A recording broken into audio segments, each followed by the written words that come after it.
नमस्कार। भारतेंदु नाट्य अकादमी द्वारा आयोजित रंग समागम 2020 में आप सभी का हार्दिक स्वागत है। आज जब कोरोना काल में हम सभी की दिनचर्या लगभग अस्त व्यस्त हो चली है, तो ऐसे समय में हमारे माननीय राज्य मंत्री, स्वतंत्र प्रभार संस्कृति विभाग, उत्तर प्रदेश शासन श्री नीलकंठ तिवारी जी की प्रेरणा से प्रमुख सचिव श्री मुकेश कुमार मेश्राम जी, निदेशक एवं विशेष सचिव संस्कृति विभाग उत्तर प्रदेश शासन श्री शिशिर जी के प्रोत्साहन से हमारी अकादमी एक नवीन पहल के साथ आप सभी के समक्ष उपस्थित है, लेकर रंग समागम 2020। इस रंग समागम के माध्यम से वेबिनार के जरिए हम जुड़ते हैं कला जगत की उन तमाम विभूतियों के साथ जिन्होंने कला जगत में अपनी एक विशेष पहचान बनाई है, एक मुकाम हासिल किया है, एक मानक स्थापित किया है। तो इसी कड़ी में हमारे आज के जो मेहमान हैं वो पेशे से तो इंजीनियर रहे हैं, लेकिन उनको 45 वर्षों से अधिक का रंगमंच का भी अनुभव है। आप एक्टर, राइटर, डायरेक्टर तो है ही, साथ ही आपको लाइट डिजाइनर के रूप में भी जाना जाता है। हम बात कर रहे हैं लखनऊ के ख्याति प्राप्त श्री गोपाल सिन्हा जी की।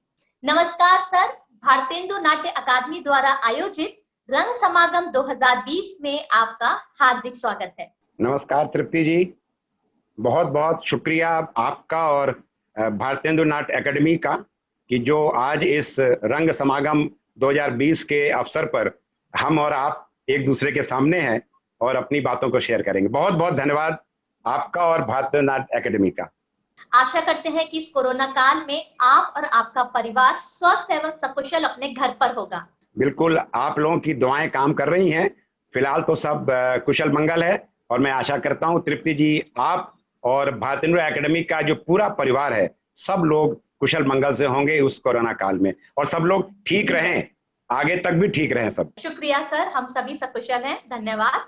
तो सर बढ़ते हैं कार्यक्रम में पहले प्रश्न की ओर, और सबसे पहले जो हम आपसे जानना चाहेंगे वो यही जानना चाहेंगे कि इंजीनियरिंग की पढ़ाई करने वाला स्टूडेंट कैसे रंगमंच की ओर मुड़ा, इसके पीछे कैसी क्या कहानी रही? हाँ, मैं समझ सकता हूँ आपकी उत्सुकता। ये देखिए, रंगमंच से कह लीजिए या जो भी हमारी एक्स्ट्रा करिकुलर एक्टिविटीज होती हैं, वो कुछ बचपन से शौक था।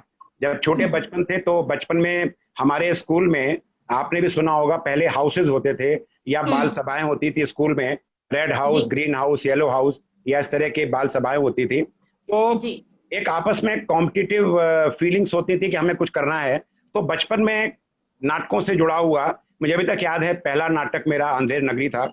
मैं शायद चौथी पांचवी क्लास में रहा हूँगा और हमारी क्लास टीचर ने तैयार करवाया था, और एनुअल फंक्शन में उसमें उस नाटक को, जैसा आप जानती हैं इतना अच्छा नाटक है, तो उसमें काम किया था। उसके बाद फिर डिबेट में, फिर उस समय तो पता नहीं था हम क्या बनेंगे, लेकिन मेरा पता नहीं क्यों जब कभी भी गतिविधियां स्कूल में होती थी तो जो नाटक होते थे स्कूल में, हमारे टीचर लिखते थे या जो भी होता था, बड़ा हमें अच्छा लगता था। उस और पूछा क्या करोगे भाई, तो वैसे मैं बहुत डिबेट में पार्टिसिपेट करता था, तो मैं कहता था अपने टीचर से कि सर, या जो मैडम होती थी कि आपकी मैं नाटक में जरूर काम करूंगा। तो वो सिलसिला तृप्ति चलता रहा हमारे उस स्कूल में। फिर जब कॉलेज में हम आए तो आप जानती हैं उस समय प्रेशर होता है कि कैरियर, आपको पढ़ाई लिखाई ध्यान देना पड़ता है। तो वो जो कॉलेज का टाइम था, इंटरमीडिएट और उसके आसपास का समय, तो फिर हम पूरा पढ़ाई में लग गए। और फिर हम इंजीनियरिंग कॉलेज में जब पहुंचे वहां पर, तो जब भी आपने क्वेश्चन किया कि रंगमंच में कैसे जुड़ा हुआ, तो जब मैं आईआईटी रुड़की से पास आउट हूँ, तो जब हम आईआईटी रुड़की में पहुंचे वहां पर, तो आप जानती हैं वहां पे रैगिंग अब तो खैर काफी प्रतिबंधित है, लेकिन बहुत ही हेल्दी रैगिंग होती थी। तो वो जो सीनियर्स होते हैं वो आपसे कुछ करवाते हैं, तो उन्होंने कहा तुम क्या करोगे, कुछ करो, क्या तुम्हारी स्पेशलिटी है। तो वो कुछ ऐसे ही जो हमने नाटक किए थे, कुछ किए थे, जो दिमाग में आया, तो मैंने आपको से कैरिकेचर कह लीजिए, मिमिक्री कह लीजिए, तो मैंने कुछ करना शुरू किया। तो उससे देखा मैंने कि I am very popular among my seniors. यार हाँ, कुछ करो। तो कुछ हम कैरिकेचर करते थे या मिमिक करते, कुछ भी कुछ करते थे। तो उससे क्या हुआ कि जब हम लोग का फ्रेशर्स प्रोग्राम हुआ वेलकम का, तो नेचुरली मैं उन लोग की लाइमलाइट में आ गया था उन लोग के। तो उन्होंने कहा कि भाई कुछ तैयार करो। उन्होंने गोपाल सिन्हा को पकड़ो, इसको पकड़ो, आप लोग ऐसा करो, फर्स्ट ईयर के कुछ तैयार करो, स्टेज पर कुछ स्किट विस्किट करो। तो हम लोगों ने ऐसे ही कुछ 5-6 लोगों ने मिलके जो जोक्स होते हैं उनको मिला के कुछ हमने कर दिया। तो जब हमने कुछ कर दिया और फिर हम आगे बढ़े, फर्स्ट ईयर में जब आगे बढ़े तो पता लगा कि वहां पर हॉबीज जो हैं वो एक कंपलसरी सब्जेक्ट है और every year we have 25 marks, उसके 25 मार्क्स हर साल हैं और वो हर बच्चे को ज्वाइन करना है। तो पता लगा वहाँ हॉबीज की बहुत लंबी लिस्ट थी and fortunately drama was one of the subject, one of the कि क्या कर सकते हैं आप। म्यूजिक था, म्यूजिक में आपका गाना था, डांस था, फिर बाकी स्पोर्ट्स के, गेम्स के। तो मैंने चूंकि उस समय चढ़ा दिया हमारे सीनियर्स ने और स्किट जो है बड़ी पॉपुलर हुई और हम ड्रामे का शौक था मुझको अंदर से, तो मैंने वो drama as a hobby join कर लिया। फिर जो ड्रामा से मेरा संबंध बना है during all the 4 years of my engineering, और लकीली एक ध्यान रखा कि पढ़ाई की ओर ध्यान रहे हमारा, वहां पर इस बात का ध्यान रखा जाता था कि हम लोग इसको अपनी हॉबी ट्रीट करें, पढ़ाई से हम लोगों का कोई डिस्टर्बेंस ना हो। लेकिन जो वो ड्रामा और रंगमंच जो मेरी लाइफ में एक आया, वो तृप्ति जी आज हम आपके सामने बैठे हैं उसी रंगमंच की वजह से ही। तो सर पहला अभिनीत नाटक कौन सा था और किन किन निर्देशकों के साथ आप काम कर चुके हैं, किन नाटकों में अभिनय किया है? देखिए, मैं जरूर, आपने जो पूछा है तो मैं संदर्भित करना चाहूंगा अपने उस 4 साल के जो इंजीनियरिंग कॉलेज था, वहां पर हम लोग के यहाँ एनुअल फंक्शन होता था बहुत लार्ज स्केल पर। इवन की जो रुड़की एक बंगाल इंजीनियरिंग ग्रुप है आर्मी का, उसका हेडक्वार्टर है, शहर के बड़े नामी ग्रामी लोगों को बुलाया जाता था और ओपन एयर थिएटर था। तो वहां पर ड्रामे बहुत अच्छे होते थे, भले ही वो वहां के टीचर्स ने लिखे हो या उस समय रमेश मेहता, ये बात है मैं 69 में गया था वहां पर और 73 में मैंने पास किया। उन दिनों रमेश मेहता के नाटक, जो हास्य नाटक, और आप जानती हैं स्कूल कॉलेजेस में हास्य नाटक ज्यादा चलते हैं, व्यंग चलता है, तो वहां पर इस तरह के नाटक मैंने किए और वो आपसी में हम लोग डायरेक्ट करते थे। उसके बाद वहां पर हम लोग के जो हॉस्टल्स थे उनका एनुअल फंक्शन होता था और उसमें भी सब बहुत ही स्टैंडर्ड के, चाहे वो म्यूजिक हो, डांस हो, ड्रामा हो, बहुत अच्छे प्रोग्राम होते थे। फिर जब मैं वहां से लखनऊ आया और जब मैंने यहाँ पर लखनऊ में ड्रामा ज्वाइन किया, वो अभी कहानी अलग बताऊंगा कैसे ज्वाइन किया। तो पहले जो मेरा यहाँ नाटक था वो था सत्य हरिश्चंद्र। ये के.बी. चंद्रा साहब थे, उन्होंने बहुत जाने माने यहाँ के वो निर्देशक रहे हैं और वो अपनी भव्य मंच सज्जा के लिए बहुत जाने जाते थे। तो सत्य हरिश्चंद्र एक नाटक था, तो उसमें भगवान विष्णु भगवान आते हैं, इस तरह से जो सीन है, तो उसमें मैंने एक रोल किया था। और उसके बाद फिर हमारे एक मित्र हैं के अग्रवाल, वो भी इंजीनियर हैं और काफी वो भी रंगमंच से जुड़े हुए हैं। तो उन्होंने एक इंग्लिश प्ले था द नाइट ऑफ 16 जनवरी, उसका एक ट्रांसलेशन किया उन्होंने, अपराधी कौन। तो उसमें जो अपराधी कौन में जितने भी विटनेसेस वगैरह लोग बनते हैं, तो चूंकि हम लोग नए नए थे तो इस तरह से एक रोल मिला उसमें, तो वो मैंने किया, शुरुआत किया। उसके बाद फिर जो सबसे कहा जाए एक मेन रोल और बहुत बड़ा एक मिलता है, वो था दया प्रकाश सिन्हा जी का नाटक सादर आपका। वो सन 76 में, नवंबर 76 में, वो उस समय उन्होंने स्क्रिप्ट लिखी थी, तो और उसको डायरेक्ट किया था हमारे कुलीग और इंजीनियर हैं Shyam Narayan ji, unfortunately he is no मोर। तो उन्होंने इसको डायरेक्ट किया था और संकेत संस्था है यहाँ पर, जिसका बताया मैंने, चंद्रा साहब वो उसके प्रमुख थे। तो वो उसमें मैंने लीड रोल किया, तो वो मेरी शुरुआत थी। उसके बाद फिर कई नाटक हुए, अभी जिक्र आएगा धीरे धीरे। तो मैंने लीड रोल भी किए, सपोर्टिंग रोल भी किए, फिर अभिनय धीरे धीरे छूटा भी।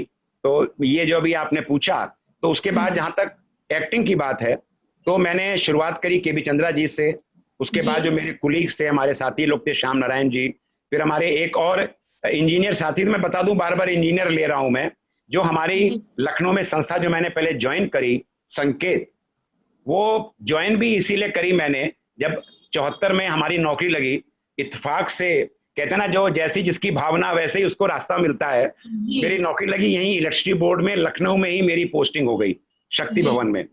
तो जब मैंने जाना आना शुरू किया तो हमारे सीनियर्स मिले, अरे बोले गोपाल आगे यार, बस एक बंदा और मिला। मैंने क्या मतलब? कह लेंगे यार शाम अपनी नाटकों में गुजरेगी, जो हम लोग अपना शौक था रुड़की का।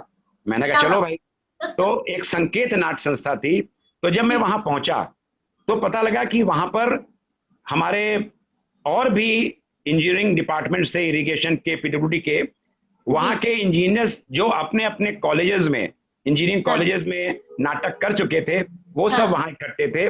और वहां करीब 50% स्ट्रेंथ थी वो इंजीनियर्स की थी। क्या हालांकि बात। डॉक्टर्स भी थे वहां पर, कुछ प्रोफेसर्स भी थे। तो अच्छा। सब ऐसे ही लोग थे और सबकी ये हॉबी थी। तो इसीलिए मैं हम्म। बार बार कह रहा हूं कि फिर मेरा एक और फ्रेंड था इंजीनियर सुबीर अधिकारी, उसके डायरेक्शन में काम किया मैंने। तो ये थी हमारी शुरुआत की। अभी आप जब और पूछेंगी तो वैसे वैसे जवाब देता जाऊंगा। जी जी बिल्कुल सर, बहुत अच्छा लग रहा है आपसे बात करना। तो ये तो हुई आपके एक्टिंग करियर की बात। एक्टिंग के बाद डायरेक्शन की कैसे शुरुआत हुई और लाइट डायरेक्शन के लिए कैसे मुड़े आप?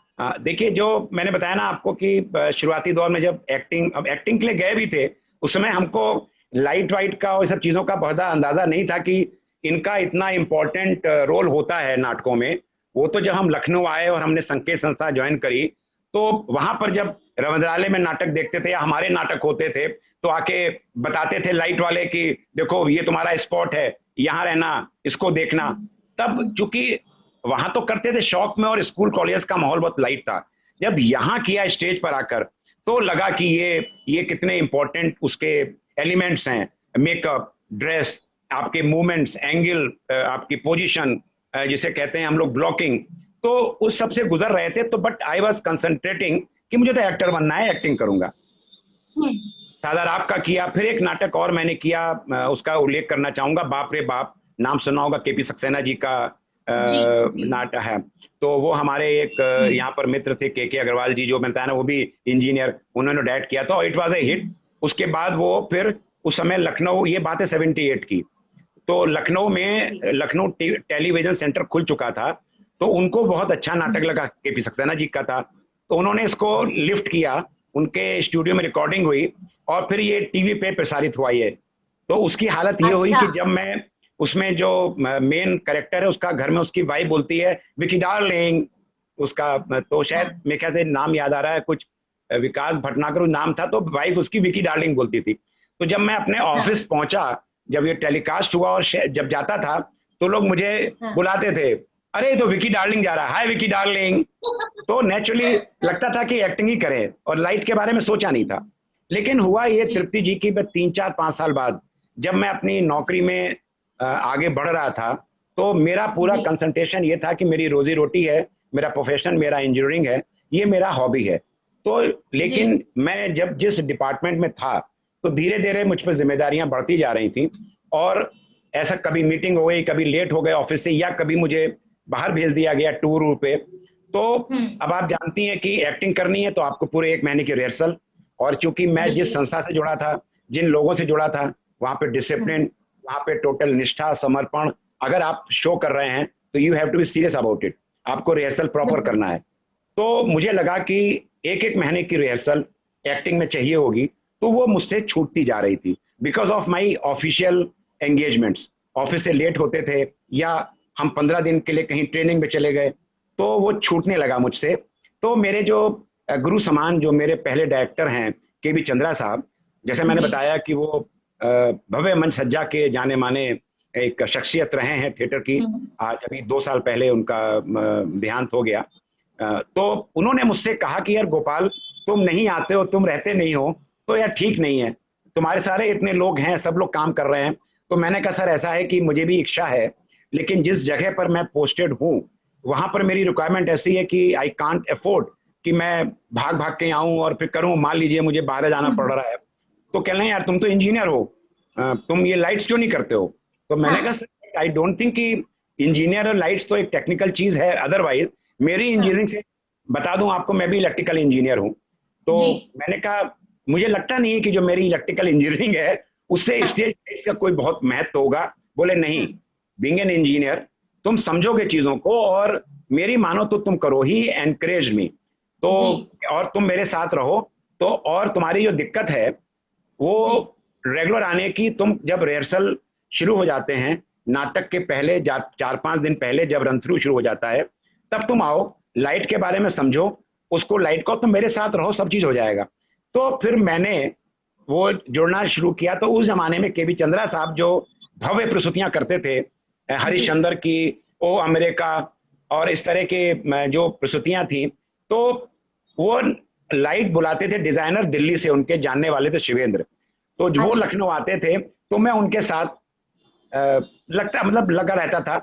तो फिर मैंने उनके साथ काम करना शुरू किया, तो मुझे बड़ा मजा आया, क्योंकि मुझे लगा कि ये कुछ चीज क्रिएटिविटी वाली है। आप लाइट के साथ खेल रहे हो, स्पॉट है, जनरल लाइट है, एपर्चर बड़ा कर दो, छोटा कर दो, लाइट है, कौन सी लाइट है। तो I start taking interest in that, और मुझे सूट भी कर रहा था कि मेरी थिएटर में मेरी प्रेजेंस थी और मेरी इंपॉर्टेंस भी थी। अरे भाई गोपाल कहाँ गए, अरे भाई एक्टर भी, भाई तुम आओ, जाओ यहाँ पर खड़े हो जाओ, लाइट सेट करना। तो फिर धीरे धीरे धीरे because of my official compulsion मैं लाइट की ओर मुड़ा। लेकिन ये शायद मेरे गुरुजनों की, मेरे कुलीग्स की, ये मेरे वेल विश, मेरे लिए वेल, जो उनकी तो शुभकामनाएं थी और उनके लिए गुड विशेष थी, कि शायद मैं अपने काम में शायद अच्छा करने लगा था। तो एक के बाद फिर मुझको क्या होने लगा, मेरे दोस्त लोग, यार ऐसा है गोपाल, नाटक शुरू करने जा रहे हैं, तो तुम तो बिजी रहोगे, लेकिन लाइट तुम्हें करनी है। मतलब वो क्या करते थे कि मुझे एक्टिंग की जगह मुझे लाइट में मुझे डाल देते थे। Anyway, but that was my pleasure. तो मैं केबी चंद्रा साहब के सानिध्य में मैं आगे बढ़ता रहा, और इस तरह से मेरी लाइट की जर्नी शुरू हुई। और फिर वो मेरे लाइफ, जो थिएटर लाइफ है, उसका बहुत इम्पोर्टेंट वो एक यात्रा बन गई, जो रंग दीपन की। तो सर, क्या लाइट डिजाइनिंग के लिए अलग से कोई कोर्स भी किया, या कुछ पढ़ाई करी हो अलग से, या सिर्फ शौकिया ही देखते देखते सीख गए? हाँ, ऐसा था कि कह तो सकते हैं आप, मैं देखते देखते सीखा। लेकिन जब मुझे मौका मिला बीच में, आपके भारतीय एकेडमी में एक बार वर्कशॉप हुई थी 15 डेज की, तो वो मैंने अटेंड करी थी। वो सर्टिफिकेट है मेरे पास। तो बढ़िया। उसके बाद फिर जब कभी भी कोई मुझे लगता था कि बाहर के लोग आ रहे हैं यहाँ पर नाटक करने, तो मैं कोशिश कर रहा था कि मैं उनकी रिहर्सल्स में जाऊं, उनके नाटकों को देखूं और उनसे मैं व्यक्तिगत मिलूं। जैसे और भी लखनऊ में बाहर से लोग आते थे, तो मैं कोशिश करता था कि मैं जाऊं, मैं बात करूं, सीखने की कोशिश करूं। मान ली मैं दिल्ली गया टूर पे, तो मैं नाटक देखने गया रंग मंडी हाउस, तो मैं एक्टिंग पर मैं ध्यान क्या हो रहा है स्टेज पर नहीं, लाइट कहाँ से कैसे आ रही है, कैसे कंट्रोल हो रही है, इसमें मेरा बड़ा ध्यान रहता था। तो आई थिंक जो मेरा ग्रेजुएशन हुआ लाइटिंग की ओर, वो शायद मैं कह सकता हूँ बिकॉज ऑफ एक समय के साथ साथ मैं सीखता गया, प्लस जो केबी चंद्रा साहब का मुझे सानिध्य मिला, प्लस जो मेरे साथ डायरेक्टर जुड़ते चले गए, उन्होंने जो मुझे अपनी रिक्वायरमेंट बताई, और प्लस ऑफ कोर्स जो 15 दिन का मेरा कोर्स था बीएनए का, बहुत यूजफुल था। जो बहुत कुछ बारीकियां थी लाइट्स की, वो जो मैं मिस करता था, एक तुक्का मारता था, होता ना जो उसका हार्डवेयर जो होता है, वो चीज जरूर मुझे मिली। लेकिन आप कह सकते हैं और मैं भी कह सकता हूँ कि ये मेरी जर्नी के दौरान मैं यहाँ तक पहुंचा हूँ। सर, आप एक निर्देशक भी रहे हैं, तो एक निर्देशक के रूप में पहला निर्देशित नाटक कौन सा था आपका, और कौन से ऐसे यादगार नाटक है जो आप हमारे साथ साझा करना चाहेंगे? क्या उनमें भी लाइट डिजाइनिंग और डायरेक्शन आप ही का था?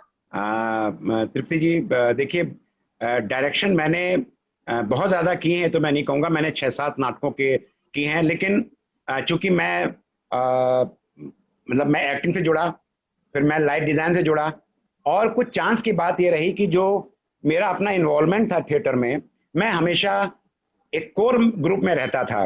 कोई प्ले उठा तो मैं एक उसके मैनेजमेंट से भी जुड़ गया। तो मुझको, मैं डायरेक्टर्स के सानिध्य में, तो मुझे लगता था कि काश कभी मैं पता नहीं डायरेक्ट कर पाऊंगा नहीं कर पाऊंगा, मैं दिमाग में एक, लेकिन मुझे कभी कभी लगता था कि मैं कर सकता हूँ।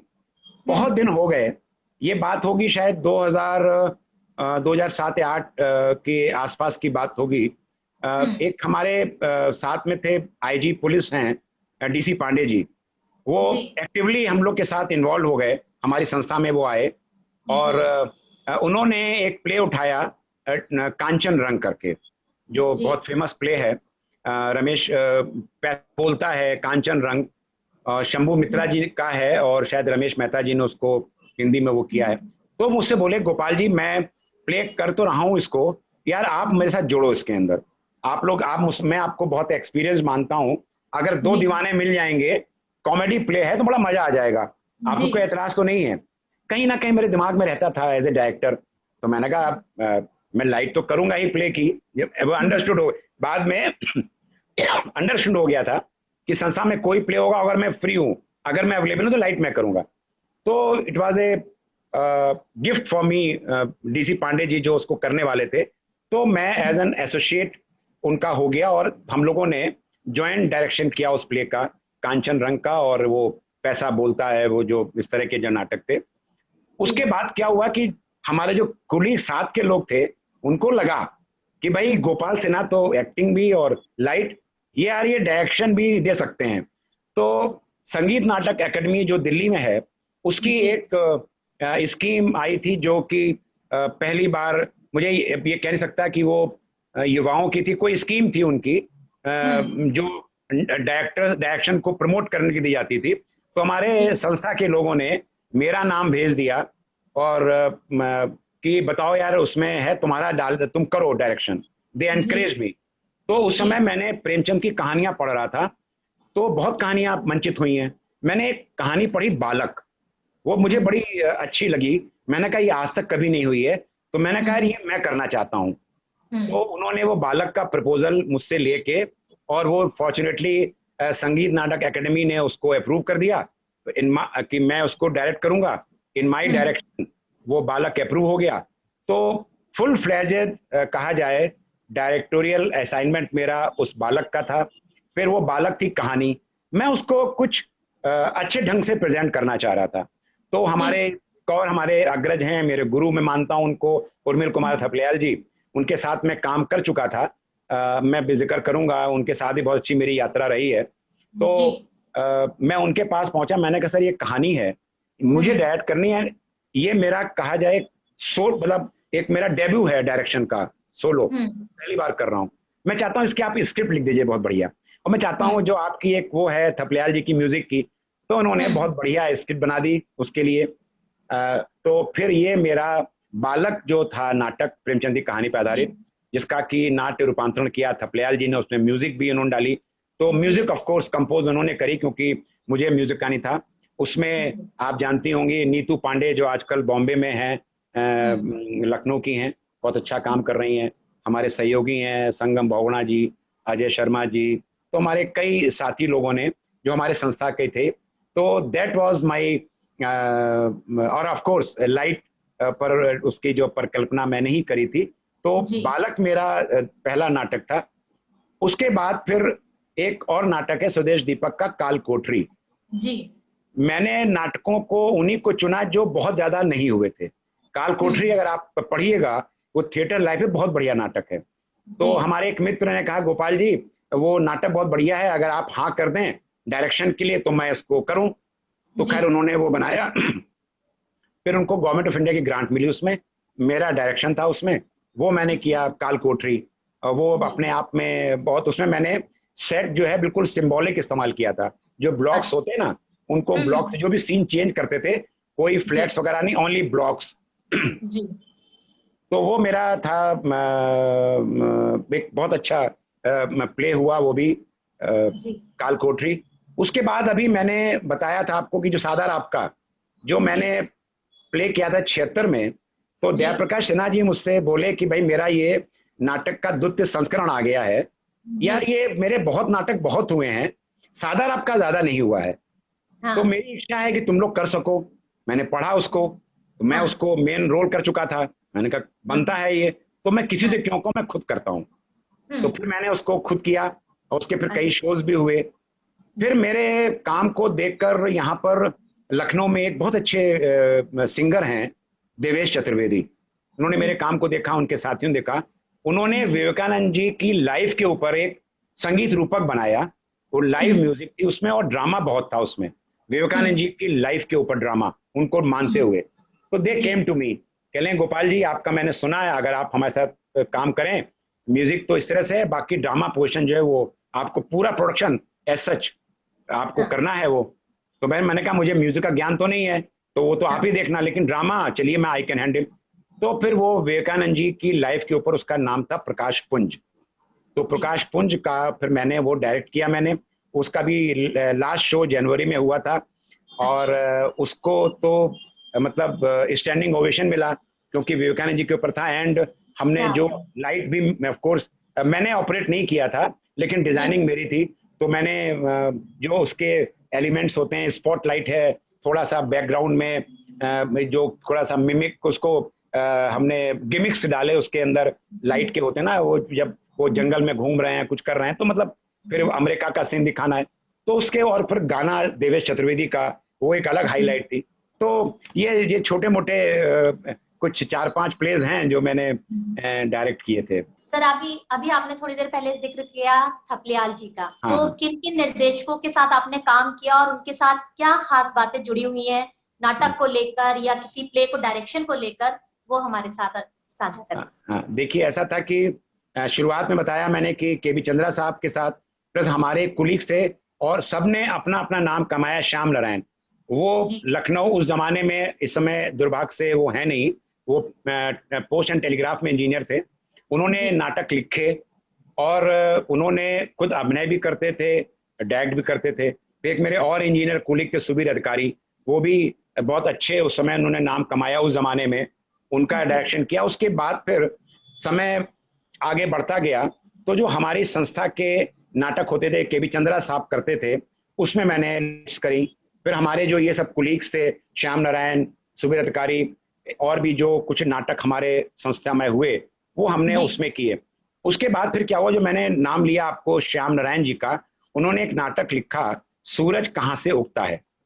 वो आज की व्यवस्था पे बहुत बड़ा व्यंग है और बहुत ही बढ़िया नाटक है वो। तो उस समय तक चंद्रा साहब वगैरह धीरे धीरे रिटायरमेंट की ओर बढ़ रहे थे और श्याम नारायण जी चाहते थे कि हम उसको कुछ अलग हट के कुछ करा जाए उसमें। तो हम लोगों ने थपलियाल जी से बात करी, उर्मिल कुमार थपलियाल जी से, तो तैयार हो गए। तो इस बीच में थपलियाल जी ने कहा कि भाई इसमें तो मैं थोड़ा म्यूजिक डालूंगा, तो उसमें उन्होंने म्यूजिक डाली। तो उस समय उन्होंने मुझे एज एन एक्टर लिया थपलियाल जी ने। तो उसमें मैंने 2 रोल किए थे अलग अलग, एक नेता का रोल था और एक प्रोफेसर का रोल था। तो नेचुरली आप थपलियाल जी को जानते हैं, it was wonderful experience with him. Light किसी और ने करी थी तो उनके साथ मैंने काम किया थपलियाल जी के सामने। लेकिन उसके बाद से थपलियाल जी का एक और नाटक हुआ दर्पण संस्था में, तो वो था मुख्यमंत्री। तो उसमें उन्होंने मुझे बुलाया कि इसमें गोपाल जी आप, उसमें एक कॉरपोरेट हेड होता है कंपनी का मालिक, उसका मैंने रोल किया था। लेकिन इन दोनों नाटकों के अलावा वो थपलियाल जी ने इस बीच में जो मेरा लाइट का काम देखा तो उन्होंने मुझे लाइट के लिए पकड़ना शुरू कर दिया। उन्होंने कहा कि ये लाइट तो मैं गोपाल जी से ही करवाऊंगा। तो उनका एक जो आप बता रही थी कि आपका एक्सपीरियंस जो है, तो 2 लाइट के 2 जो था वो 2 प्लेज ऐसे हैं जो थपलियाल जी के साथ के हैं। पहले मैं उनका बता दूं फिर मैं आपको भी किस्सा और बताऊंगा चंद्रा साहब के साथ वाला जो यादगार है। थपलियाल जी का एक प्ले था रक्त बीज, बहुत फेमस प्ले है जी। तो उन्होंने उसको किया था ऑक्टोपस के नाम से। अच्छा। उसमें फ्लैशबैक में बार बार फ्लैशबैक जाता है। तो अब ये था कि जो फ्लैशबैक को आप प्रेजेंट को आप अलग करेंगे तो उसमें ब्लेंडिंग ऑफ लाइट आपको कुछ करना पड़ेगा कि ये आए और वो फ्लैशबैक चला गया। तो वो मैंने डिजाइन इस तरह किया था कि क्या कि फ्लैशबैक और प्रेजेंट को आप डिफरेंशिएट कर सकें। तो बैकग्राउंड में मैं लाइट चेंज करता था। तो वो लोगों ने उसको बहुत सराहा और वो कैसे मैं करता था वो आज ही मेरे दिमाग में है। तो वो मेरे दिमाग में बैठा हुआ है कि वो play one of the milestone आप कह सकते हैं, बिकॉज फ्लैशबैक में और आप क्योंकि पूरा सीन चल रहा है फ्लैशबैक में और आप उस जो चेंज ओवर है खाली चेंज ओवर रहेगा वो, ताकि पब्लिक को लगे कि ये फ्लैशबैक है। फिर आप चेंज ओवर करिए और ब्लेंडिंग ऑफ लाइट्स प्लस फिर वो एरियाज भी थे। तो एक वो नाटक, उसके बाद फिर थपलियाल जी ने हमारे साथ एक नाटक किया ब्रेथ की, उस पर आधारित था हमारे समय में तुम। अच्छा। तो हमारे समय में जो तुम था ये, इसकी बड़ी आपको मजेदार घटना बताऊं कि थपलियाल जी ने कहा भाई गोपाल जी आप तो लाइट करेंगे इसके अंदर, और उसमें उन्होंने बहुत सारे टैबलो बनाए थे एंड वो बड़ा डिफरेंट टाइप का प्ले है, ब्रेथ के ऊपर है। आप जानती हैं ब्रेथ की जो उन्होंने उसको रूपांतरित करके बनाया था कि वो हिटलर के टाइम का कैसे उसकी जातियां थी, कैसे लोग वो होते थे, कैसे वो सख्ती करता था, कैसी जातियां होती थी, वो सब चीजें उसमें दिखाई गई। तो क्या हुआ कि ऑल दैट कहानी अपार्ट की नाटक में क्या हो रहा था, हॉल बुक था लाइट के लिए, मैंने सब लाइट कर दी एक दिन पहले जी। हो गया, कहने गोपाल जी लाइट हो गए। उन्होंने ब्रेथ की एक वो अक्सर करते हैं जब ऐसे कहानियों पे काम करते हैं कि प्रेमचंद की कहानी पे हो या ब्रेथ की हो, या उन्होंने वो किया था ये किसी और पे भी किया था उन्होंने, मंटो, तो वो क्या करते हैं उनके कटआउट्स लेके वो जरूर टांग देते हैं।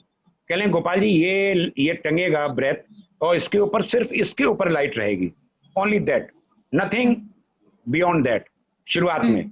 मैंने कहा ठीक है, तो वो मैंने सेट कर दिया लाइट जो मैं समझ सकता था, और मैं उनसे डिस्कस करके लाइट डिजाइन, नेचुरली डायरेक्टर के साथ मैं करूंगा डिस्कस, मैंने लाइटें सब सेट कर दी, डिजाइनिंग कर दी, और ये हुआ कि अब रन थ्रू टेक्निकल रिहर्सल शुरू।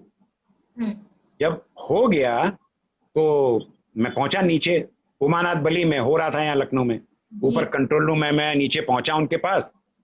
तो मैंने कहा कि उम्मीद थी कि भाई थपलियाल जी कहेंगे वाह, कह लें गोपाल जी मजा नहीं आया, कह लेंगे ये टोटल जो प्ले है हमारा उससे मैच नहीं खा रही आपकी लाइटिंग।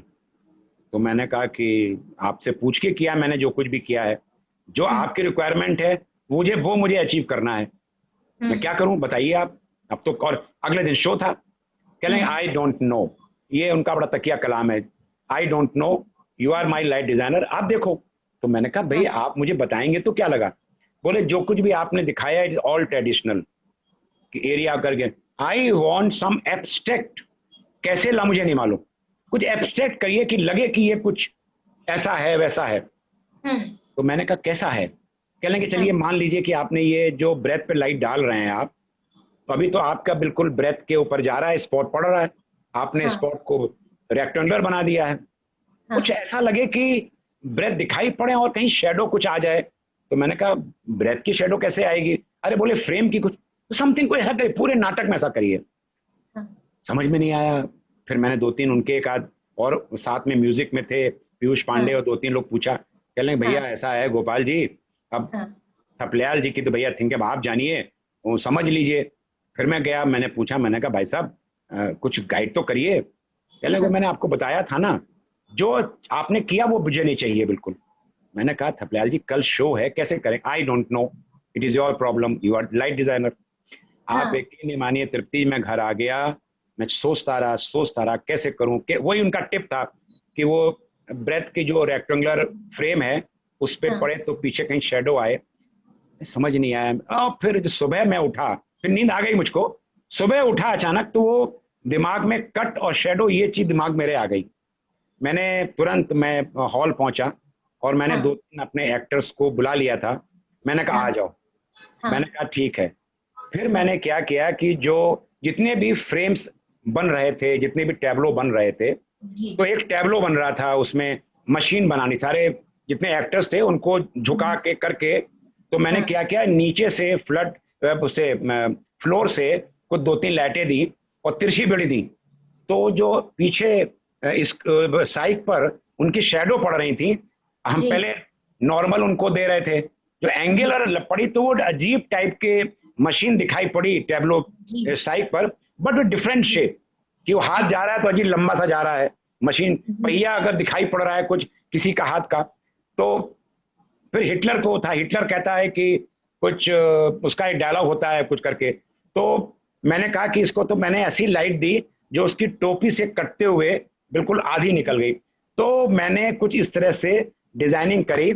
आए थपलियाल जी, बोले गोपाल जी क्या, मैंने कहा सर मैंने, कहें यस यही आई वांटेड दिस। तो बहुत मैंने भगवान को शुक्रिया किया, मां सरस्वती कृपा, जो कि जो चाह रहे थे आई कुड गेट इट, और वो हो गया।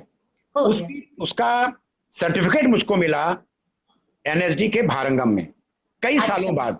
यहाँ तो लाइट हो गई, वो हम और आप बैठते देखते हैं, एक दूसरे की पीठ थपथपाते हैं, थपलियाल जी खुश तो हम करने खुश, और दर्शकों ने भी, अब जानती हैं आप लाइट को, अदरवाइज दर्शक बहुत ज्यादा तारीफ करते हैं लेकिन बहुत दिन टिकती नहीं है वो, ये एक अफसोस रहता है लाइट डिजाइनर को। तो वो भारंगम में सिलेक्ट हो गया। ये शायद बात है 2008 की। जी। तो उसके जो यहाँ से फोटोग्राफ्स भेजे गए, तो थपलियाल जी के पास वहां से कांटेक्ट आया कि भाई ये फोटोग्राफ बहुत बढ़िया है, ये लाइट लग रहा है डिजाइन है, तो ये देखिए लाइट डिजाइन में कोई चेंज ना हो। जी। तो उन्होंने कहा कि नहीं वो सेम आदमी है। तो जो वहां हम गए, हमने वो सेम चीज उसी कंसेप्ट को लेके किया हमने। तो वाकई में वो जो अगले दिन डायरेक्टर्स मीटिंग होती है उसमें लाइट को जो एक डिफरेंट टाइप की थी, डिफरेंट सीन्स में लाइट का जो कंपोजिशन था वो बिल्कुल हिट कर रहा था। तो बल्कि लोगों ने ये कहा कि जो हमारे समय में तुम जो नाटक इतना सक्सेसफुल हुआ उसमें मोर देन 50% कंट्रीब्यूशन लाइट का है। क्या तो बात। वो मेरे दिमाग में चीजें बसी हुई हैं जो कहते हैं कि आपको लगता है कि ये है। दूसरा एक जिक्र करना चाहूंगा, सूरमोहन कुलश्रेष्ठ जी, आप सब लोग जानते हैं, बीएनए के डायरेक्टर रह चुके हैं। उनका एक प्ले था बेगम और बागी। तो वैसे तो मैंने कभी उनके साथ हमारी संस्था में काम कर चुके हैं। तो उसके उन्होंने मुझे लाइट के लिए कहा गोपाल जी मेरा प्ले है इस कर दीजिए। तो मैंने कहा ठीक है। तो मैं उनके साथ वो मैं बेगम और बागी की लाइट करने लगा। वो भी भारंगम में हुआ। अच्छा। और उसमें क्या था कि इसे किसी एक जेल, मतलब कहीं जहाँ पे लोग कैद जो लोग हैं वो कैद कर दिए जाते हैं, और उसी के अंदर की पूरी एक कहानी है बेगम और बागी। वो एक डिफरेंट स्टोरी है, बहुत ही वॉर टाइम की है, कैसे लोग को कैद कर देते हैं और कैसे फिर वहीं पर कैसे लव स्टोरी की पुरानी बातें होती हैं। तो उसमें कई जगह ऐसा होता है लाइट मूव करती है, तो ऐसा ना लाइट में रिदम होनी चाहिए। तो वो एक नाटक ऐसा था कि जो वैसे तो जो नाटक होते हैं उसमें क्या होता है कि एक ही सेट है, आपको डिफरेंट कर रहा है, तो वो लाइट के अलग अलग शेड्स के साथ वो लाइट मूव करती है, उसमें भी एक रिदम होना चाहिए। कि मान लीजिए पुराना एक सैनिक है, उसको पुरानी उसकी बिलेवेड मिल गई है, इमोशनल आउटबर्स्ट हो रहे हैं, अभी यहाँ है अभी वहाँ है, तो वो लोगों को हाईलाइट हो जाए सीन पूरा डिस्टर्ब भी ना हो, बाकी लिए हाईलाइट ना हो। तो वो लाइट करके जो सूरमोहन कुलश्रेष्ठ के साथ मैंने काम किया वो भारंगम में भी हुआ। और फॉर्चुनेटली उसमें राज बिसारिया जी वहां पर उपस्थित थे। और वो उन्होंने कहा कि गोपाल मैंने बहुत सुना, आज मैं तेरी लाइट देख रहा हूँ, और वो भी एनएसडी में भारंगम में होने जा रही है। तो मेरे तो होश उड़ गए। मैंने कहा बिसारिया जी का तो भाई एक अपना एक ऑरा है उनका, विच वी ऑल रेस्पेक्ट, उनकी लाइट में भी उनकी बहुत पकड़ है। तो मेरे तो यूं हो गया कि ये कहाँ से आ गए, क्या होगा, आज तो धज्जियां उड़ेंगी। फिर खैर वो नाटक वहां पर हुआ एंड उसको एप्रिसिएशन मिला, तो आई थैंक गॉड। और ये उन्होंने कहा था मुझसे कि बिसारिया जी ने वहीं पर, मुझे याद नहीं है, पता नहीं बिसारिया जी को याद नहीं, कि गोपाल जो रिदम होती है लाइट की इसको हमेशा याद रखना, यही तुम्हें सक्सेसफुल लाइट डिजाइनर बनाएगी। बाकी तो ठीक है, जब आप ऑपरेट करते हो तो रिदम होती है हर उसमें। तो नाटक में लाइट की भी अपनी रिदम होती है, भले वो एक स्पॉट के रूप में आए, कैसे आप उसको डिम कर रहे हो, कैसे आप इसको फेड आउट कर रहे हो, इसका हमेशा ध्यान रखना। उसके बाद वही नाटक, उसके पहले हम सूरमोहन जी का नाटक था बेगम और बागी, ये लेके हम गए लाहौर। वहाँ पे वर्ल्ड परफॉर्मिंग थिएटर फेस्टिवल होता है, आर्ट फेस्टिवल होता है, तो वहाँ पर यही बेगम और बागी हुआ था। तो वहाँ पर हमने लाहौर के ज़मीन पर अपना लाइट का इंतज़ाम सब किया। वहाँ पर बहुत बढ़िया फेस्टिवल था। अनफॉर्चुनेटली जो हालात हैं वो बंद हो गया, तो सूरमोहन जी के साथ वहाँ पर भी मैं गया था एंड दैट वाज। और वहाँ पर विदेशों से लोग आते हैं, विदेशी team, that was international festival. तो वो एक सूरमोहन जी के उस प्ले के साथ मुझे वो एक्सपीरियंस भी है। वहाँ मैंने जब तक रहा, मैं 2-3 दिन वो मैंने नाटक देखे, उनको देखा, तो मुझे लगा कि जो सब कर रहे हैं वो हम भी कर रहे हैं। तो दैट वाज एक्सपोजर। तो आपको, आप जब काम करते हो तो कभी कभी आपको खुद संतुष्टि होती है। तो मुझे लगता तो यही है कि मैं रास्ते पे तो सही चल रहा हूँ, लेकिन आज भी तृप्ति जी मैं सही बता रहा हूँ, मुझे लगता है अभी lot of things to be achieve. एक माइलस्टोन मैंने नाम लिए, ये निकल गए पीछे, लेकिन अभी कहीं कुछ बाकी है जो मुझे अचीव करना है। तो I am in that process. एक लाइट का जिक्र और करूंगा, जो भी आपने कहा था। जी बिल्कुल, कभी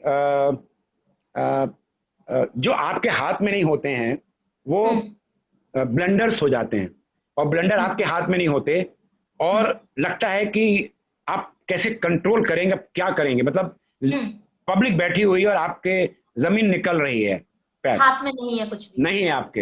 हाँ। तो चंद्रा साहब का दया प्रकाश जेना जी का एक प्ले है, कथा एक कंस की, जी। फेमस प्ले है।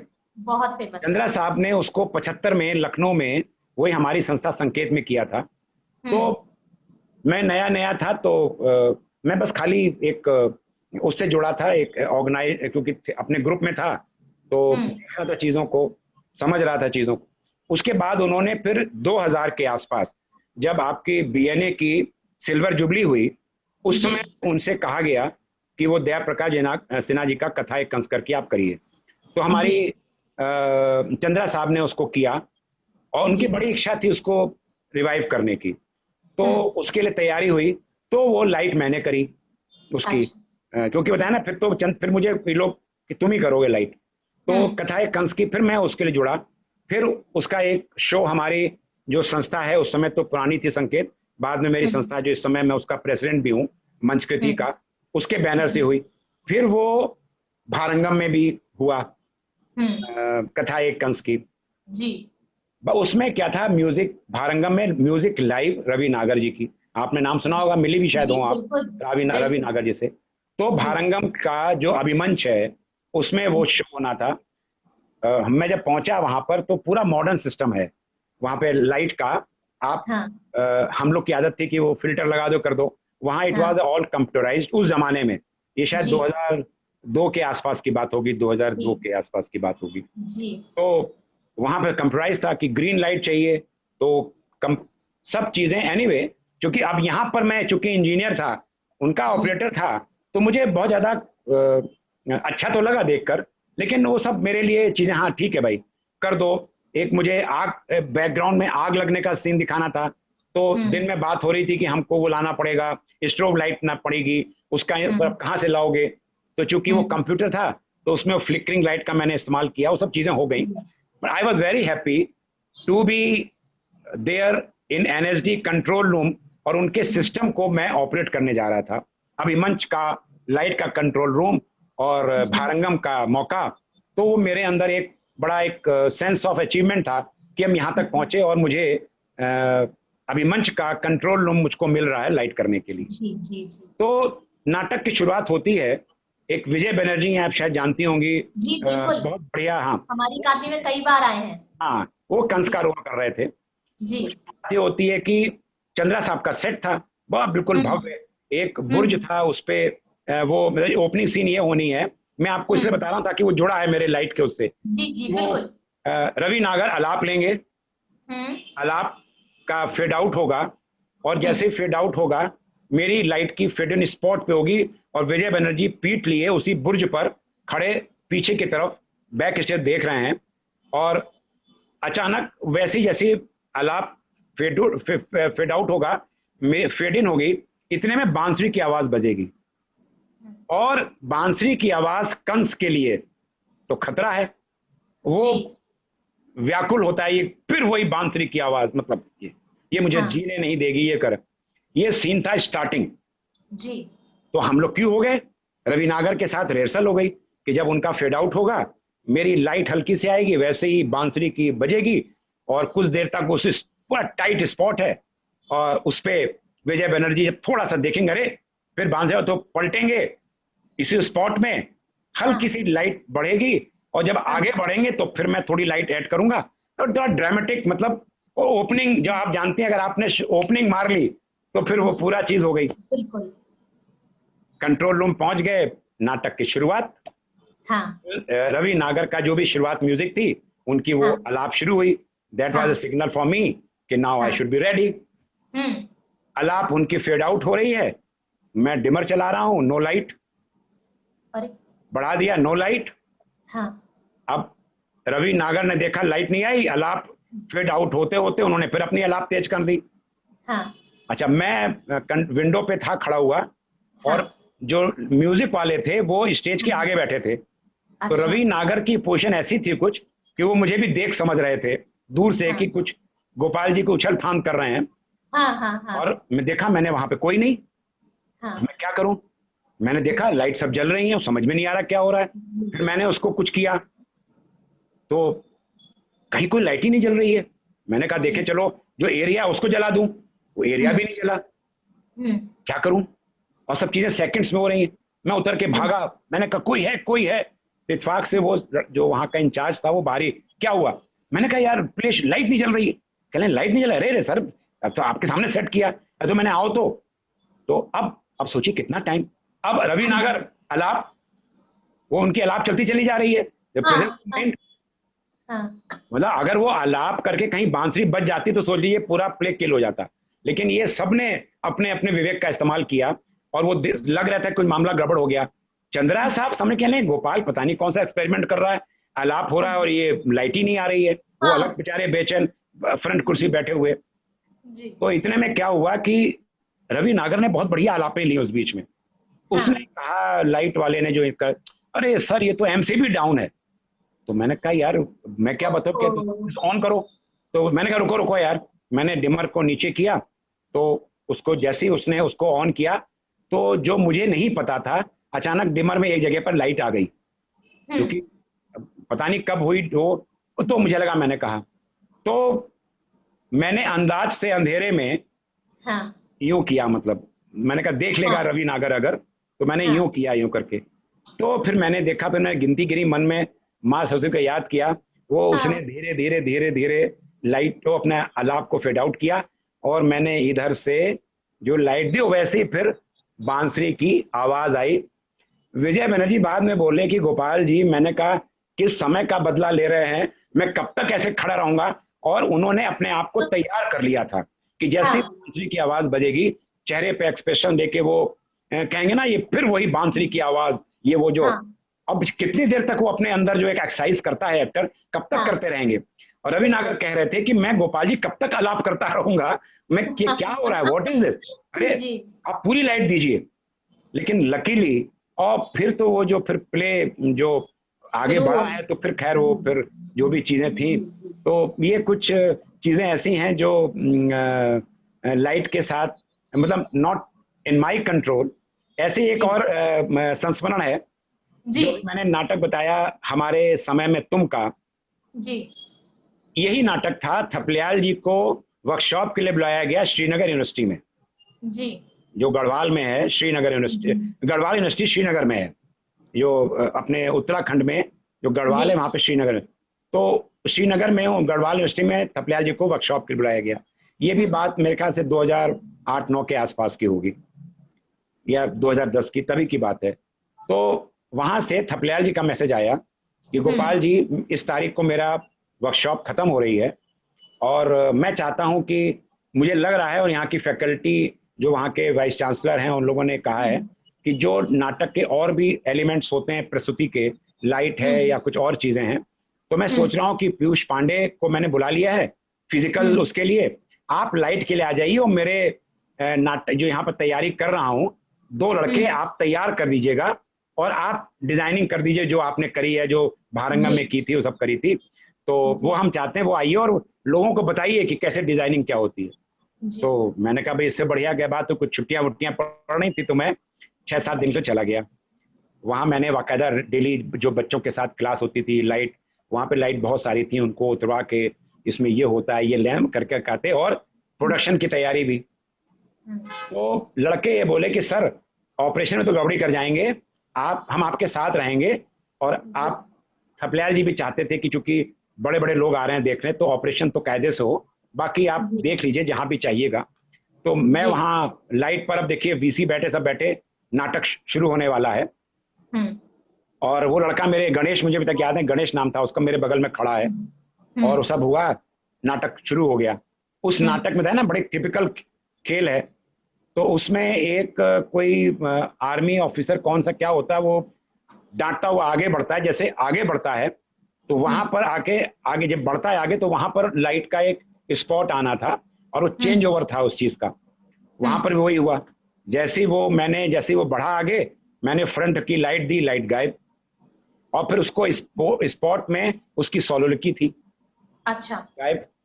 अब वो लड़का तो बढ़ गया आगे, अचानक मैंने हाथ, तो 1-2 लाइट और नहीं जली, अचानक मैंने एक लाइट पकड़ में आई लेफ्ट साइड की, वो मैंने उसको एरिया में कर दिया। तो उस लड़के ने बोलना शुरू कर दिया।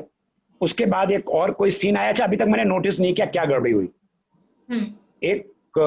कोई और सीन आया, उसके बाद ही वो लाइट नहीं हुई। तब मैंने कहा यार देखो ये लाइट कुछ गड़बड़ कर रही है यार, हम जहाँ हाँ। चाहते हैं वहाँ लाइट नहीं आ रही। तो वो दौड़ के गया, लड़के को बुला के लाया। उसने कहा कि अरे लगता है फिर वही हुआ। मैंने कहा भाई क्या हो गया? अरे कहने साहब एक फेज बड़ा गड़बड़ करता है, वो नीचे में जाके देखता हूँ। दौड़ता हुआ गया, पता लगा एक फेज उसका जो फ्यूज वायर है वो अक्सर हाँ। उड़ जाता था, क्योंकि वहां जी। की लाइट हॉल में इस्तेमाल तो होती नहीं थी। कभी कभी जी। लोड पड़ता था तो कभी कभी वो जो है, तो बोला जी। चिंता ना साहब करिए, आप चिंता ना करिए, मैंने मोटा फ्यूज तार बांध दिया है। हाँ। इस बीच में मुझे बीच में मैं अपना जो इनोवेशंस करता रहा, जो मुझे लाइट मिलती रही मैं हाँ। करता रहा, लेकिन लकीली वो कुछ कहते हैं ना कि अच्छा हो रहा था। मतलब जो मैं जी। लाइट ऐड कर रहा था वो प्रोडक्शन में कुछ नया खेल कर रही थी। जी। तो ये खत्म हो गया तो मैं तो अंदर से दुखी था कि बदकिस्मती थी है। थपलियाल जी मुझे गले लगा लिया, कहने गोपाल जी आप बाज नहीं आते हैं एक्सपेरिमेंट से, और आज आपने जो खेल कर दिया ये आपने पहले क्यों नहीं किया? मैंने क्यों? कहने गोपाल जी कितना बढ़िया इफेक्ट आ रहा था और मैं आपको मन मन। अरे मैंने कहा थपलियाल जी मेरे दिल से पूछिए, मेरा तो दिल बैठने वाला था। वो वहां पे एक फेज उड़ गया था, वो फेज हाँ। मुझे नहीं मिल रहा था, तो मैं जानबूझ के दूसरी लाइट कवर कर रहा था। कहने ये जी। तो बस। और वीसी करे गोपाल सिन्हा जी, मुझे आपसे मिलकर बड़ा खुशी हुई। इस तरह के मैंने नाटक दिल्ली में देखे हैं, लेकिन क्या आपकी लाइट्स थी, वाह। मैंने कहा, और देन ही आस्क्ड मी कि आप आके मेरे पूरे यहाँ का जो एक गड़बड़ हो रहा है, मतलब पुराना ऑडिटोरियम हो गया है, इसको मैं चाहता हूँ जी। चेंज कर दूं, तो आप मेरे कंसल्टेंट बन के आइए हॉल के लिए और ये वरिए। मैंने कहा भगवान, मेरा उस समय हार्ट कितना बीट कर रहा था, पता जी। नहीं कब जी। हाथ हार्ट मेरा रुक जाता, और ये लोग मेरी तारीफ कर रहे हैं। तो कभी कभी घटना दुर्घटनाएं ये सब जी। जी। होती हैं। तो ये 3-4 संस्मरण थे, जी। मैंने कहा कि मैं शेयर करूं। दुर्घटनाएं भी होती हैं जो आपके जी। मन को बड़ा प्रभावित कर जाती हैं। जी। दर्पण का प्ले था, वही थपलियाल जी के निर्देशन में, जी। खूबसूरत बहू। अच्छा। करीमगंज में हो रहा था, कोई फेस्टिवल हो रहा था वहां पर। जी। जी। करीमगंज में बिल्कुल बॉर्डर पे, बांग्लादेश के बॉर्डर पे था। वहां पे कोई हैंगर टाइप की कोई जगह थी, उसमें जी। उन्होंने टेम्परी बना रखा था, और लाइट को उन्होंने शायद कलकत्ता वलकत्ता से कोई पूरा लाइट वाला पूरा झामा लेके आया था। हम्म। तो हम लोग पहुंचे, तो जब मैं उसकी लाइट भी मैं ही करता हूँ। जी। थपलियाल जी वगैरह ये लोग नहीं गए थे, डॉक्टर स्तोगी भी नहीं गए थे, लेकिन पूरी टीम गई थी और मैं एज ए लाइट का मैं गया था। तो जी। जब पहुंचा तो बड़ी पुरानी टाइप की लाइटें लगी, जंग खाई लाइटें लगी हुई हैं। अच्छा। रियोस्टेट होते हैं डिमर की जगह, वो जो आपने देखे हों कभी, वो रियोस्टेट जो लैब्स में होते हैं, फिजिक्स लैब में, जी। उनको जी। खिसकाओ रॉड पे खिसकते हैं, वो भी अजीब से सड़े गिल्ले टाइप के हिल रहे हैं, चल रहे हैं, इस हाँ। तरह के हाँ। डिमर घुमाने वाले, बड़ा पुराना हम्म। ऑब्सोलीट टाइप का। खैर, जी। अब सिस्टम है तो है, बाकी कोई हाँ। दिक्कत नहीं। मैंने लाइट्स सब सेट कर दी, हम्म। नाटक शुरू होने वाला था। हम्म। पर्दा गिरता, ऑडियंस आ चुकी थी, बस ये था कि पहली बेल, दूसरी बेल, तीसरी बेल का चक्कर चल रहा था। मैंने कहा यार एक बार, चूंकि सिस्टम बड़ा पुराना था, मैंने कहा लाओ मैं एक बार स्टेज पे, मैंने लाओ मैं एक बार लाइट को, सारे स्पॉट्स को, चीज़ों को देख लेता हूँ। हम्म। तो मैंने शुरू किया लाइट जलाना एक। तो मैंने देखा कि जो मेन लड़का रोल कर रहा था, मैले दत्ता है, हम्म। उसमें वो मेन रोल करते हैं, बहुत अच्छे हम्म। रंगकर्मी रहे हैं। आजकल थोड़ा वो एक्टिव ज़्यादा नहीं रह गए हैं, उस समय बहुत अच्छा, और दर्पण संस्था की बात थी ये, वो मुझे दिखाई पड़े कि निकलते हुए तो कुछ ना कुछ कर रहे होंगे। हम्म। अचानक मैंने एक लाइट को ऑन किया, तो देखा मैंने वो लाइट जली और खड़ाक की आवाज हुई और एक चीख निकली, ओ। मैंने कहा ये क्या हुआ? तो अचानक जो हमारे साथ में लाइट वाले भी खड़े थे, हाँ। तो उन्होंने अचानक वो जनरल टाइप की लाइट जलाई। क्या हुआ, क्या हुआ, क्या हुआ? देखा तो एक जो ऊपर लाइट टंगी थी, हाँ। वो उसका आगे का जो जिसमें फिल्टर विल्टर लगाते हैं, आगे का जो एक जी। अटैचमेंट होता है जी। वो, और उसका मतलब लेंस, पता नहीं कैसे वो आगे का हिस्सा जो है लेंस जी। सहित वो पूरा नीचे गिर गया। और मलय जो हैं वो अपनी रिहर्सल कर रहे थे लाइंस की। जी। चांस की बात है, चांस की बात, कि जहां पर वो गिरा वहीं पर मलय निकले, तो जो चीज गिरी तो चीख निकली थी, तो वो बगल में चीज गिरती है ना, तो गिर के वो चीख निकली उसकी। ओ। बच तो गए। बच गया, वो बच गया। जी जी जी। तो अब वो लाइट गिर गई, तो फिर खैर वो वो एक स्पॉट था वो, फिर खैर जी जल्दी जल्दी वो दूसरी लाइट को वहां पर किया गया, टांगा गया। लेकिन कहते हैं ना वो आपके एक एक अनहोनी हो जाती है, और वो मेन एक्टर सर पे जी गिरती उसके लाइट, क्या था। तो फिर मैंने कहा वहाँ के जो जोनल सेंटर था, जो उनके अधिकारी थे, मैंने कहा भाई जिसको आप लोग बुलाएं, कम से कम ये देख लें, शक्ल से लग रही है, नीचे से लग रही है लाइटें, जंग खाई लाइटें, तो आप ये देखो ना। और ये मैंने कहा ये सब तो पता नहीं कब मेरा अगर हाथ कहीं दाएं बाएं पड़ जाए, ये जो घुमाने का है, हम लोग इंजीनियर हैं, साइंटिस्ट, साइंस में रह चुके हैं, ये सब काम जी किया है, लेकिन वो सब लोग इंसुलेटेड होते हैं। अब डंडा हिल रहा है मेरा कहीं लाइव, और उसमें कई तार नेकेड थे जो जुड़े हुए थे जी ऐसे। जी मैंने कहा यहाँ एक्सीडेंट हो सकता है। वो हुआ जी एक। उसके बाद एक बार क्या बात है, यहीं आपके बीएम शाह ऑडिटोरियम में जी। पंजाब नेशनल बैंक का एक कंपटीशन चल रहा था। अच्छा। उन्होंने मुझे लाइट के लिए बुलाया था, और एक महाभारत के एक सीन पर, कोई उसके सीन का इनेक्ट होना था। और हम्म लखनऊ की जो टीम थी वो, और दैट इज कॉम्पिटिटिव, और उसमें हम्म। आपको 15 मिनट या 20 मिनट मिलते हैं जी दूसरे नाट प्रस्तुति के लिए। जी तो खैर वो कर करा के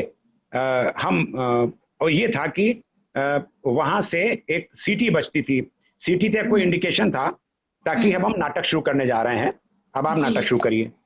जी। 15 मिनट हो गए, 20 मिनट हो गए, आध घंटा हो गया। हम्म अचानक, मतलब इसके पहले अचानक की बड़ी जोर से आवाज तो आई, हम्म। बहुत देर, बहुत तेज आवाज आई, कोई चीज गिरी, कोई कट। मैंने कहा हाँ। कि स्टेज पर कुछ चीज ये लोग रख रहे होंगे, क्योंकि उसमें वो पहिया भी था, और कुछ धनुष हम्म। बाण, कुछ हाँ, महाभारत का सीन था। कुछ तो प्रॉपर्टी आई गिरी डिडंट, होगी। कुछ, हाँ कुछ होगा, गिरी होगी। हाँ। काफी देर हो गया, कोई कोई शुरुआती ना हो कुछ।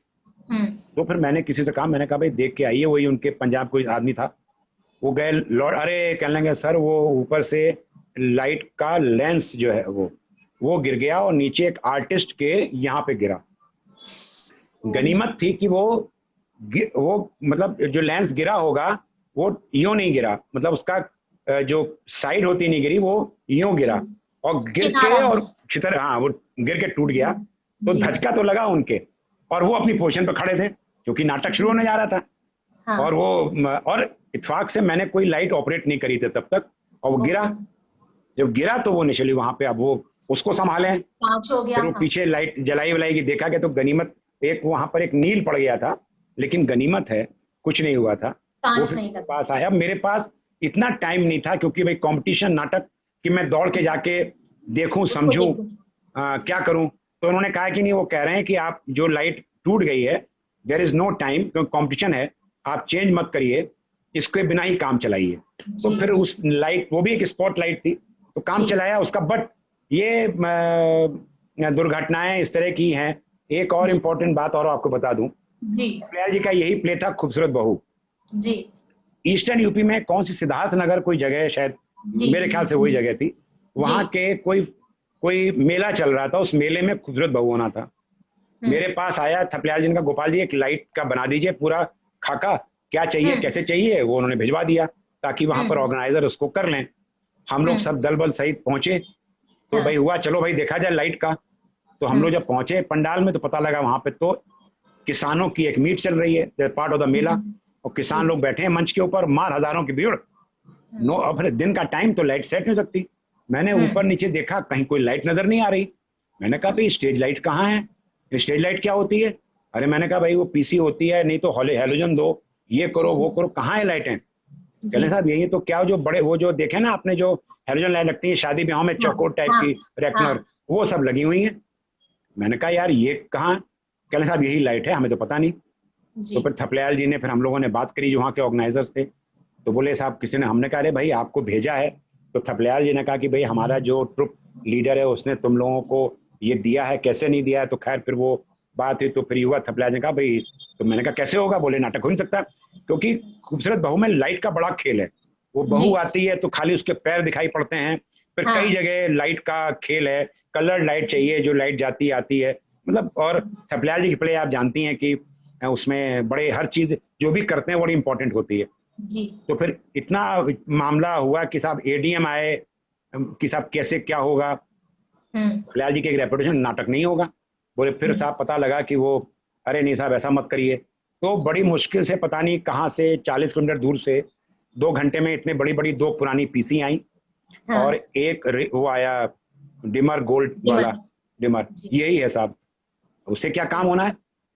तो थपलियाल जी बोले गोपाल जी आप ऐसा करिए, जनरल लाइट में कर दीजिए जो भी करना है। हाँ। हाँ।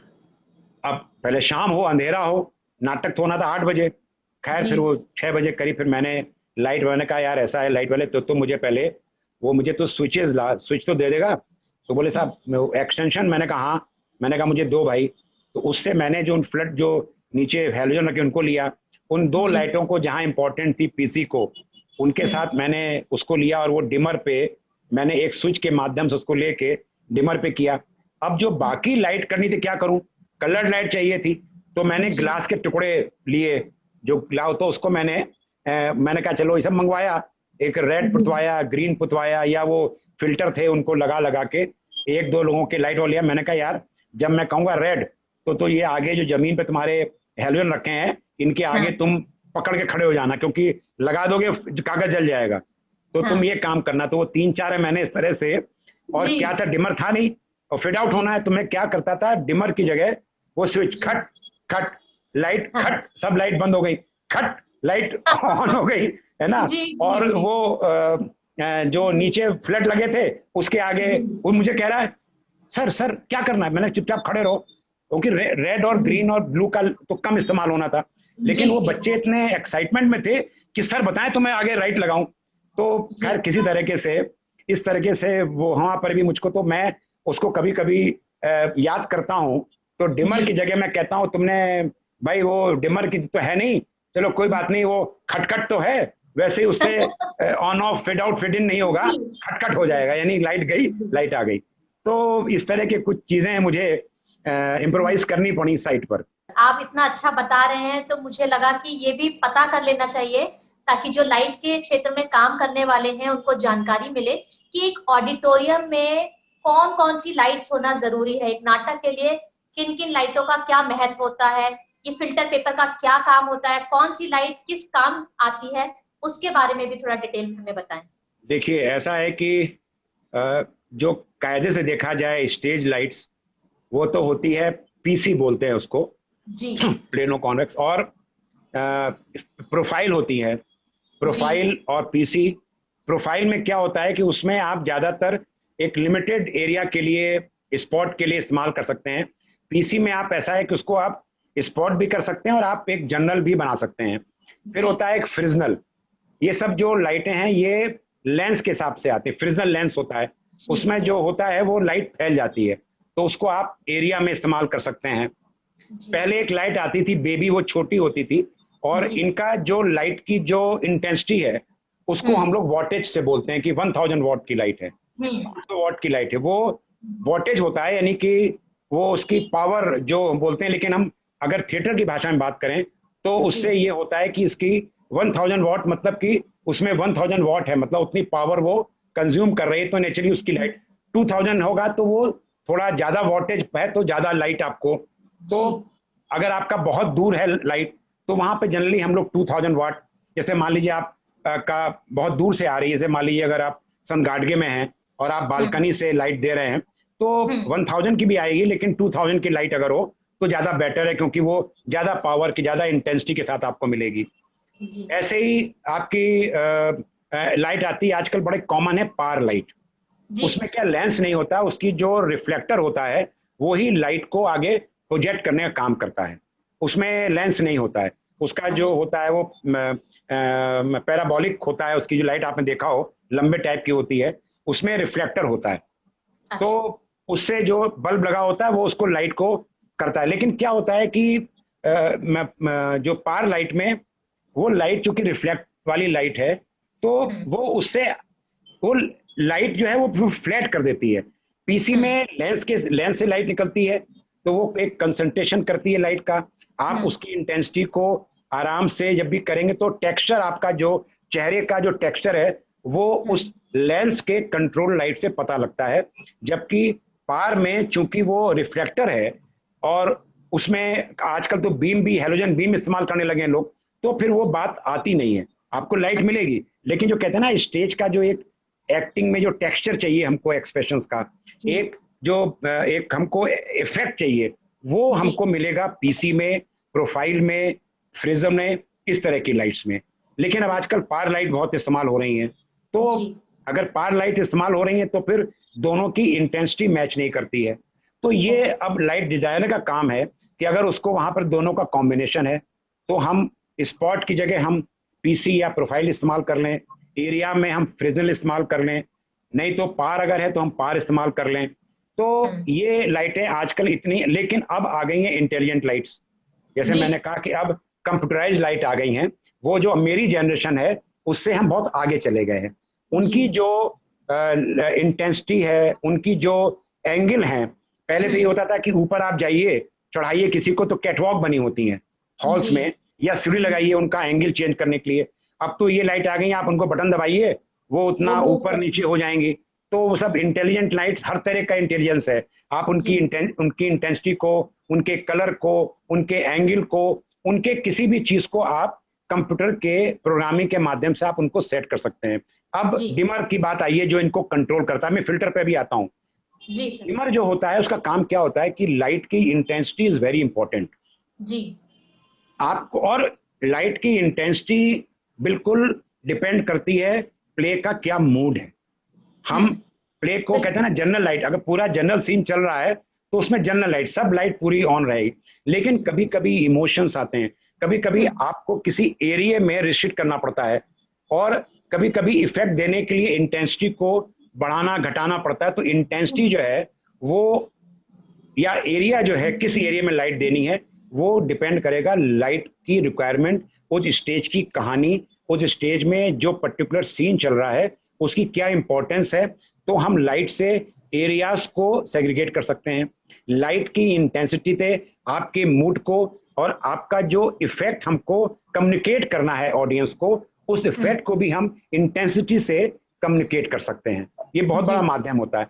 अब इसी में जुड़ा होता है ये, तो अब डिमर से यही काम होता है डिमर का। पहले डिमर आते थे जो आपकी बीएम शाह में लगे हुए हैं, उसमें वो हैंडल वाले देखें आपने वहां पर, अगर आप तो वो हैंडल है प्लस वो घुमाने। अब आ गए हैं इलेक्ट्रॉनिक डिमर। इलेक्ट्रॉनिक डिमर में क्या होता है, दे आर सॉफ्ट। उनका एक कंट्रोल रूम में ही एक इक्विपमेंट लगे होते हैं, मैं उसको टेक्निकल नाम नहीं ले रहा हूँ, जिनके माध्यम से वो लाइट से जुड़े होते हैं। तो आप जब उनको करते हैं तो बहुत, हाँ, उनको बहुत ही आप सॉफ्टली अगर आप मूव करेंगे तो वो ऑपरेट होते हैं। दे आर बेटर देन जो आपके घुमाने वाले रोटेटरी होते हैं, और ये आपके हैंडल होते हैं। उसमें क्या होता है, जो इक्विपमेंट है ये, इनकी मेंटेनेंस अगर प्रॉपर नहीं हुई तो क्या होता है, फिर जगह छोड़ती है, फिर वो स्पार्किंग होती है, वो फिर लाइट आपकी फिकर करती है। फिकर हमारी लाइट, ये जो इलेक्ट्रॉनिक डिमर हैं इनमें भी करती है। अगर जरा भी कॉन्टेक्ट आपका लूज हो गया तो फिर अगर फ्लिकर हो गई लाइट, तो आप कितना भी कहें कि साहब मेरा दोष नहीं है, लेकिन ऑडियंस को थोड़ा खटकता है ये चीजें। तो अब आई बात फिल्टर की, कलर की। तो ये जो कलर की इंपॉर्टेंस बहुत होती है। हम लोग अक्सर मैं देखता हूं कि कोई होता है, अक्सर कहते हैं इसमें कलर डाल देते हैं। मुझे लगता है, और जो मुझे लगता है जितने भी थिएटर के लोग होंगे, वो सब कलर की अपनी एक इंपॉर्टेंस होती है। रेड कलर हमें कब इस्तेमाल करना है, ब्लू हमें कब इस्तेमाल करना है, ग्रीन हमें कब इस्तेमाल करना है, इनका जो कॉम्बिनेशन है, और आता है अंबर जो ऑरेंज कलर का होता है, वो हमें कब इस्तेमाल करना है, प्लेन लाइट हमें कब चाहिए, हमें उस कलर में भी कितना इंटेंसिटी है, एक वायलेट कलर आता है। तो देखिए ये डिपेंड करता है कि of course with the advice and with the कहा जाए कि in consultation with the director, जो मूड है एक्टर का, जो मूड है सीन का, उसका जो इम्पैक्ट होना है, उसके हिसाब से कलर को इस्तेमाल करना चाहिए। जबरदस्ती नहीं करनी चाहिए कि हम ग्लैमर लाने के लिए कलर का इस्तेमाल कर दें। कलर अगर इस्तेमाल गलत हो गया तो हो सकता है आपको लगे मैंने क्या इसमें लाल नीला पीला डाल दिया और बड़ा अच्छा इफेक्ट जाएगा। डांस में भी कलर का अगर इस्तेमाल प्रॉपर हो जाए तो डांस में भी, मैंने कई प्रोग्राम्स में किया है, मैंने देखा है, उसमें भी बड़ा कमाल करते हैं कलर्स। आप रंग बिरंगा कर दीजिए तो अच्छा लगेगा डांस में, लेकिन अगर आपने टाइम से, अगर कोई वो थीम बेस्ड डांस है, कोई ऐसा उसमें परफॉर्मेंस हो रही है, तो अगर आप कलर का इस्तेमाल प्रॉपर करेंगे तो उसके नतीजे कुछ और आते हैं, और वो सही चीज को कन्वे करता है। रौद्र रूप है, आपको कहीं पर कोई मर्डर का सीन है, कहीं पर आपको दूर दिखाना है, कोई भयावह स्थिति दिखानी है, तो ये डिपेंड करता है। मैं कलर के नाम इसलिए नहीं ले रहा हूं क्योंकि ये डिपेंड कर सकता है कि हर डिजाइनर पे कंसेप्ट में कि कौन सा कॉम्बिनेशन, कौन सा कलर, कितनी इंटेंसिटी के साथ आप कहाँ इस्तेमाल करोगे। लेकिन इंटेंसिटी लाइट की और ये कलर जो फिल्टर्स होते हैं इनकी बहुत इंपॉर्टेंस है। कितना इस्तेमाल करना है, कौन सा इस्तेमाल करना है, ये नाटक की, सीन की, उस आर्टिस्ट का जो पोर्ट्रेयल है उसके हिसाब से डिसाइड होना चाहिए, क्योंकि ये वही एलिमेंट्स हैं लाइट के जो चीजों को कम्युनिकेट करेंगे ऑडियंस के साथ और प्रॉपरली कम्युनिकेट करेंगे। तो ये जो भी लोग बच्चे आ रहे हैं तो उनको जो हार्डवेयर है हमारा, लाइट है, उनको समझें कि कौन सी लाइट अवेलेबल है। अगर मॉडर्न लाइट है तो उनका हम क्या इस्तेमाल कर सकते हैं। आजकल लाइट आ गई है एलईडी लाइट्स जी, वो आपके इनमें सब, ये प्रोफाइल कौन सी है साहब, ये एलईडी प्रोफाइल है। उसका ऑपरेशन बड़ा समझ के करना है क्योंकि एलईडी की अपनी लिमिटेशन होती है, उसका जो ग्लो करती रहती है। तो जो सब चीजें ऐसी हैं, लाइट, एलईडी लाइट का भी, अब मैं तो जो अवेलेबल होती है तो मैं अब कलर का इस्तेमाल मैं एलईडी से करता हूँ। अगर मुझे एरिया करना, कुछ करना है, हाँ अगर कोई स्पॉट करना है तब तो एलईडी काम नहीं आएगी, तब तो मैं फिल्टर का इस्तेमाल करता हूँ। लेकिन अगर जनरल है, जैसे अभी मैं आपको बताऊं जो मैंने ये प्रकाश पुंज किया था विवेकानंद जी के लाइफ के ऊपर, इसमें दिखाते हैं कि विवेकानंद जी बड़े परेशान से घूम रहे हैं, वो पूरे देश में इधर से उधर गए हैं और एक उपवन में टहल रहे थे वो, और वहां पर उनको अचानक लगा मुझे संन्यास लेना है, तो मुझे दूर होना है इस माया मोह से, तो वो गेरुआ वस्त्र धारण करते हैं। तो एक उपवन का उसमें सीन आता है कि उपवन में है, उपवन में मैंने पूरे बैक, स्टेज के बैक में वो पूरा पेड़ पौधे लगा के एलईडी से उतना पोर्शन ग्रीन कर दिया उस पर्टिकुलर में, और उस ग्रीन लाइट में क्रॉस से मैंने पार डाल दी, तो उसमें जो एक्टर था वो थोड़ा हाईलाइट हो गया, और ग्रीन की इंटेंसिटी रखी तो लगा दूर से कि एक उपवन में एक आदमी टहल रहा है, उस पर क्रॉस लाइट आ रही थी। तो एलईडी का लाइट का इस्तेमाल आप ऐसी जगहों पर प्लेस में कर सकते हैं, क्योंकि ये आप कहें ना कहें अब हॉल में ये आपको अवेलेबल कर दी जाती है। साहब लाइट, एलईडी लाइट लगी है सर, जी लगी है तो आप इस्तेमाल करो उसको। तो इस ढंग से हम कर सकते हैं।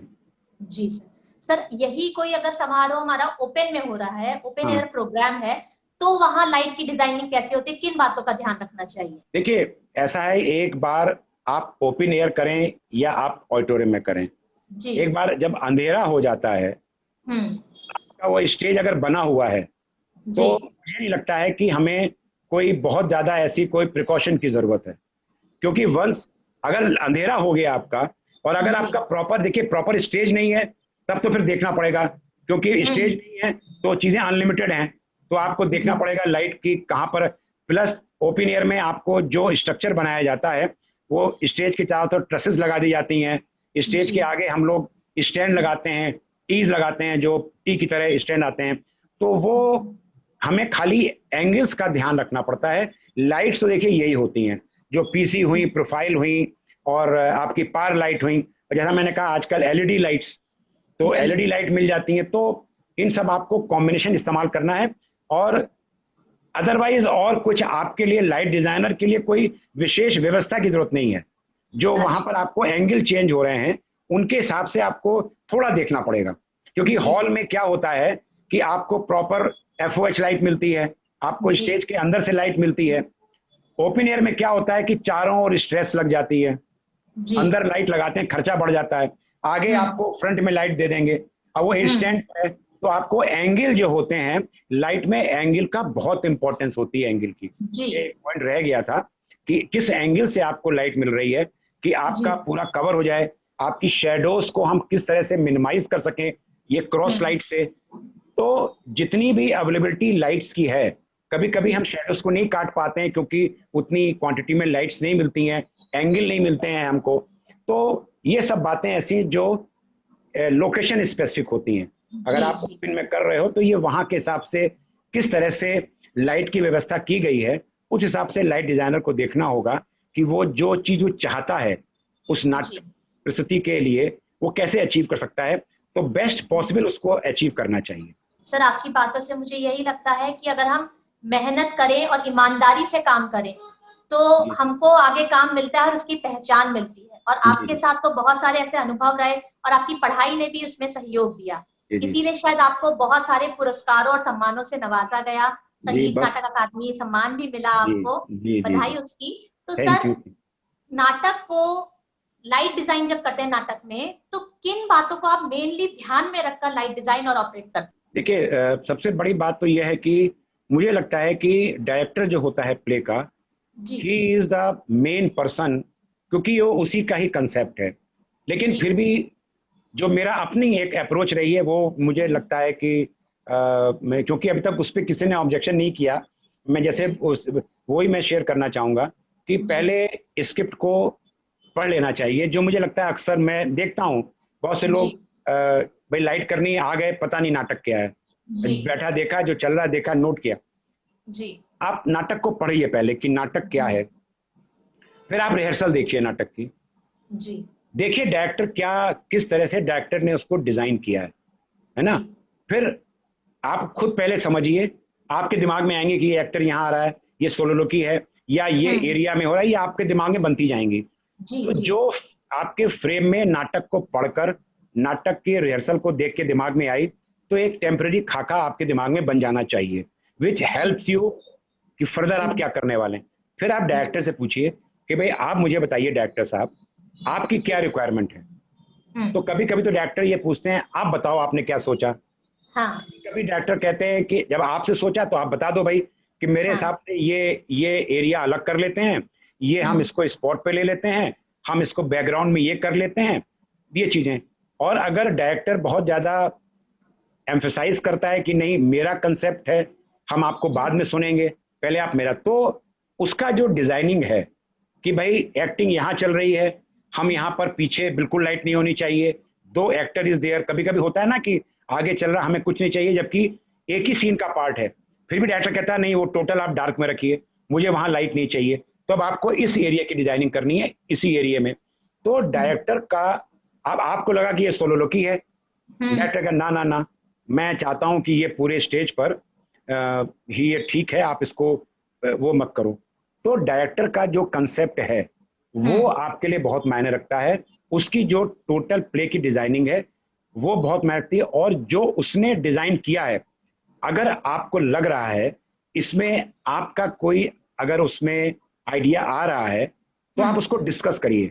मेरा जी अपना मानना है डायरेक्टर इज सुप्रीम। अगर आप उसको आप क्रॉस मत करिए, उसको हम्म आप जबरदस्ती इन्वॉल्व मत होइए।